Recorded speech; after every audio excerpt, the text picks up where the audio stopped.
Connaissez-vous Nintendo? Mais oui, vous savez, cette petite entreprise qui nous a fourni quelques petites licences, du genre Mario, Zelda, Splatoon, rien de bien méchant quoi. Non, plus sérieusement, Nintendo a marqué plein de générations. Peut-être même qu'elle va marquer les générations futures. Et c'est pour ça que je me suis dit, pourquoi ne pas vous raconter l'histoire de Nintendo? Avant de commencer, je voulais m'excuser d'avance pour la prononciation de certains prénoms. Et sur ce, préparez-vous pour l'histoire de Nintendo.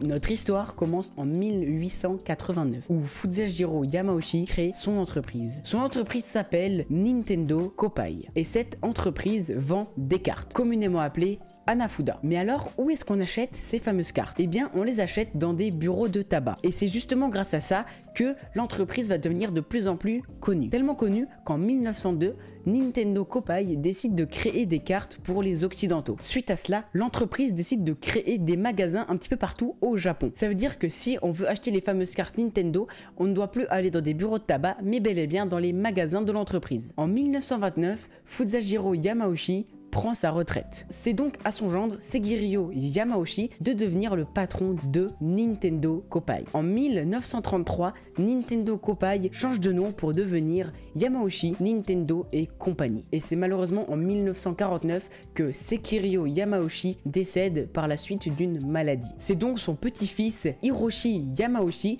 qui va prendre le relais. Mais à cette époque, Hiroshi a un petit peu plus de 20 ans et peu de gens croient en lui. Beaucoup de gens pensent qu'il est bien trop jeune pour diriger une entreprise. En 1959, c'est un grand tournant pour Nintendo. Tout simplement parce qu'ils signent un accord avec Disney. Et cet accord, c'est tout simplement qu'ils ont le droit de mettre les personnages Disney sur leurs fameuses cartes. Un an plus tard, l'entreprise change encore une fois de nom pour devenir Nintendo Company Limited. En 1965, Gunpei Yokoi débarque chez Nintendo. À première vue, on pourrait dire que c'est un employé comme les autres. Sauf que lui, son truc, c'est de fabriquer des jeux. Donc en gros, quand il a du temps libre au travail, il fabrique des petits jeux. Et un jour, le patron de l'entreprise, donc Hiroshi Yamauchi, va le surprendre en train de fabriquer un de ses jeux. Et au lieu de le virer, il lui dit de perfectionner son jeu pour ensuite le vendre. Et il a eu raison de faire ça, étant donné que quelques années plus tard, en 1967, est mis en vente l'Ultra Hand. Et c'est un franc succès. Suite à cela, l'entreprise va continuer de réaliser des jouets,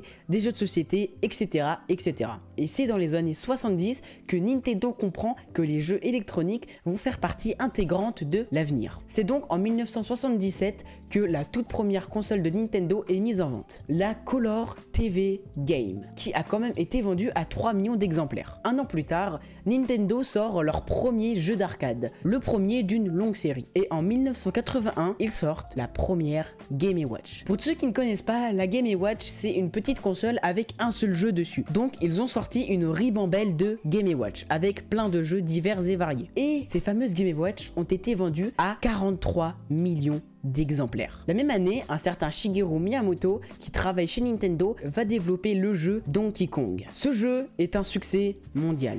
Et c'est à ce moment-là qu'on comprend que l'avenir de Nintendo, c'est le jeu vidéo. En 1983, ils sortent la Family Computer, qui arrivera 3 ans plus tard en France sous le nom de la NES.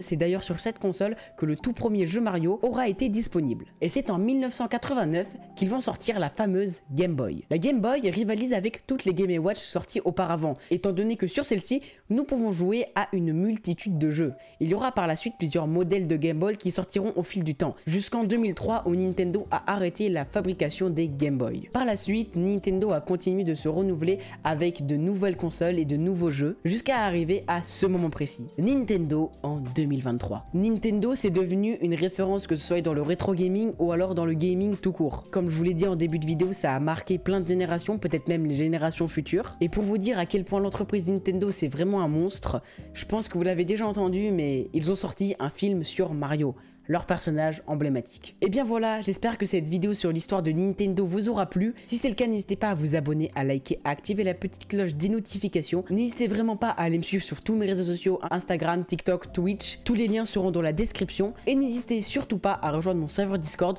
Le lien est également dans la description. Et sur ce, moi je vous dis à la prochaine. Ciao. Tu as aimé ce contenu vidéoludique et tu désires en voir plus? Alors envoie rien du tout au 8 12 12. Clique plutôt sur cette vidéo, elle est divertissante. Enfin, je crois.